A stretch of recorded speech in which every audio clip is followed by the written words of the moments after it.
వీక్షకులందరికీ నమస్కారం. ఫిబ్రవరి మాసంలో మీకు ఏ విధమైనటువంటి గ్రహస్థితి కలగబోతూ ఉన్నది అనేటువంటి విషయాన్ని మనం ఈ వీడియో ద్వారా క్లుప్తంగా తెలుసుకునేటువంటి ప్రయత్నం చేద్దాం. జనవరి నెలలో సంక్రమించినట్టే ఫిబ్రవరి మాసంలో కూడా పంచగ్రహ కూటమి, షడ్గ్రహ కూటమి సంభవించడానికి కూడా అవకాశం ఉన్నది. అయితే ఈసారి మకరంలో కాకుండా కుంభరాశి యందు ఈ పంచగ్రహ కూటములు ఇవన్నీ కూడా ఏర్పడబోతూ ఉన్నాయి. అలాగే ఫిబ్రవరి మాసంలో ఉండేటువంటి గ్రహస్థితిని గనక మనం ఒక్కసారి గమనిస్తే మిథున రాశి యందు గురుడు సంచరిస్తూ ఉన్నారు. అలాగే సింహరాశి యందు కేతువు యొక్క సంక్రమణం జరుగుతూ ఉన్నది, కేతువు సంచరిస్తూ ఉన్నారు. అలాగే కుంభరాశి యందు రాహువు ఉన్నారు, మీనరాశి యందు శనైశ్వరుడు. ఈ 4 గ్రహాలు అలా స్థానంలో ఉన్నాయి. అయితే 13వ తారీఖు వరకు రవి యొక్క సంచారము మకర రాశి యందు ఉంటుంది. 13వ తారీఖు తదుపరి రవి యొక్క సంచారము కుంభరాశిలోకి వెళుతోంది. ఇది ఒక్క విషయాన్ని మనం పరిశీలన చేస్తే కుంభరాశిలో ఇప్పటికే రాహు యొక్క సంచారం ఉన్నది. ఈ 13వ తారీఖు దాటాక రవి కూడా కుంభరాశిలోకి ప్రవేశం చేయబోతూ ఉన్నారు. రవి రాహువులు కలిసి ఉండడం వల్ల అది పితృదోష కారకంగా మనం చెప్పుకోవచ్చును. జనరల్గా అయితే రవి రాహువు కలిసినప్పుడు సూర్యగ్రహణాదులు ఇవన్నీ ఏర్పడుతూ ఉంటాయి. అయితే ఈసారి మన భారతదేశంలో ఏ గ్రహణాలు కూడా ఇప్పుడు కనబడడం లేదు. కాబట్టి గ్రహణ సంబంధమైన విషయాలపై మనం భయపడవలసినటువంటి అవసరం లేదు. కానీ ఇక్కడ రవి రాహువులు కలిసి ఉంటే పితృదోషము వస్తుంది. ఈ 13వ తారీఖు తదుపరి ఫిబ్రవరి మాసంలో ఎవరైతే జన్మించబోతూ ఉన్నారో ఆ శిశువుల పైన ప్రభావం పడుతుంది.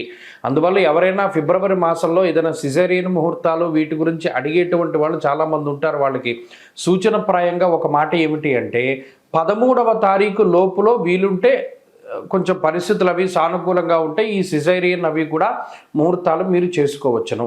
13 దాటిన తర్వాత రవి రాహువుల యొక్క కలయిక వల్ల పితృదోషం అనేటువంటిది ఏర్పడుతూ ఉన్నది. అలాగే ఈ పంచగ్రహ కూటములు, దేశారిష్ట యోగములు ఇవన్నీ ఏర్పడుతున్నాయి కాబట్టి అది కొంత జాతకం మీద ప్రభావాన్ని చూపెడుతుంది. కాబట్టి ఆ విషయాన్ని దృష్టిలో పెట్టుకోవాలి. మరీ కాంప్లికేట్ అయిపోతే మాత్రం అంటే ఈ లోపులోనే చేసేసుకోమని కాదు. ఏమన్నా అవకాశం ఉంటే మీకు అవకాశం ఉంటే 13 లోపులో ఈ సిజేరియన్లు ఇవన్నీ కూడా చేయించుకోవడం ద్వారా పితృదోషాదులు రాకుండా ఉంటాయి.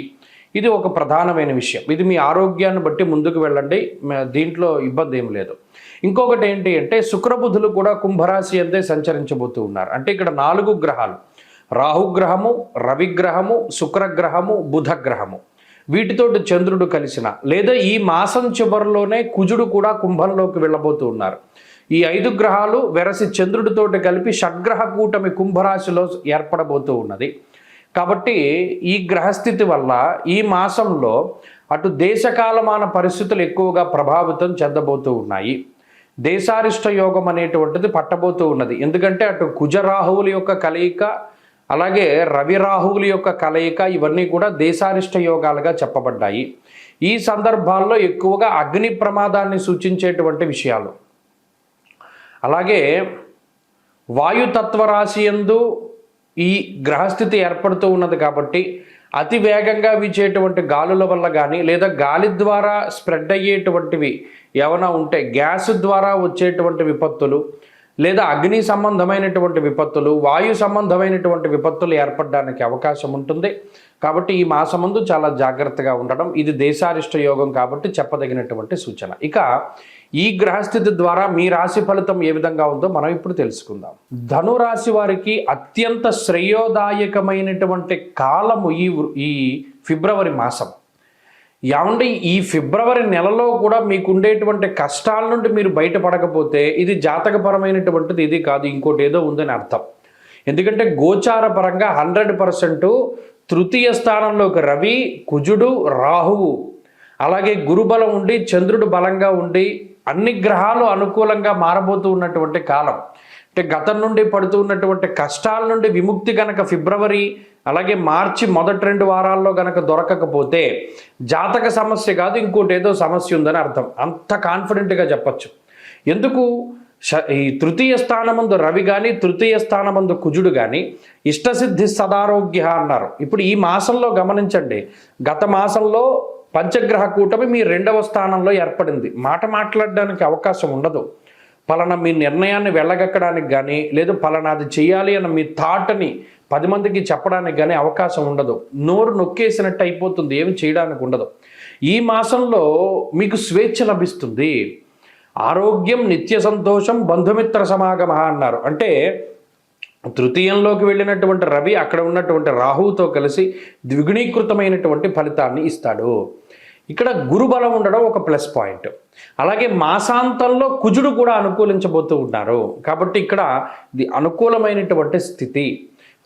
దేశాంతరవాసాన్ని చేయడానికి, అలాగే విద్యకి, ఉద్యోగానికి, వ్యాపారానికి, అలాగే ఒక పదవికి, అన్నిటికీ సహకరించేటువంటి స్థితి ఈ గ్రహస్థితి. అందుకనే అన్నాను ఈ వీడియో స్టార్టింగ్లో, ఈ నెలలో కూడా మీకు మంచి జరగకపోతే అది జాతకం ఫాల్ట్ కాదు. అంటే గోచారంలో అన్నీ అనుకూలంగా ఉన్నాయి, జాతకంలో ఏదో ఫాల్ట్ ఉంది. ఒకవేళ జాతకంలో కూడా బాగుండి, ఈ రెండు బాగుండి అనుకూలించకపోతే ఇంకోటి ఏదో సమస్య ఉంటుంది. ఇది మనం ఒక కొలిక్కి రావడానికి కూడా దీన్ని ఉపయోగించుకోవచ్చు.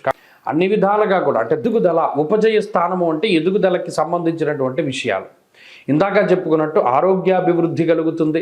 అలాగే ప్రజాదరణ కలిగేటువంటి విషయాలు, అంటే మీరు చేసినటువంటి పనిని 10 మంది మెచ్చుకునేటువంటి విధంగా, అది మీకు ఏదైనా మంచి పరిస్థితిని, ఒక పదవీ యోగాన్ని కలిగించేటువంటి విధంగా కూడా అవకాశం ఉంటుంది.